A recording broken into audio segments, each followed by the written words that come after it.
ঘরে বানিয়ে এসছি দরজা জানালা দিতে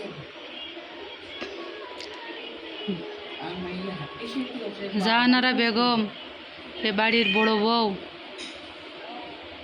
হ্যালো, এতে অনেক ভালোবাসার বউ, বড় ভাবি। ওরে আমি ছিলাম এখন ওই শামীমের মাথা চুল বেঁধে দিচ্ছে। গ্রাম ত্যাগ করবা কবে? দর্শককে কে দেখেন, দর্শকগুলো ইনারা হচ্ছে দর্শক, দেখছেন। এই সবাই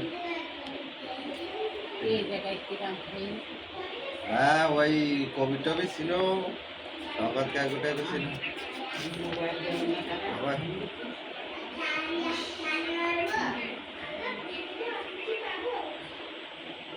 ওই আমরা এক জায়গায় একটু বসতে চেয়েছিলাম, তুমি জানি বাই বাই খাই হ্যাঁ, সুন্দর হয়েছে।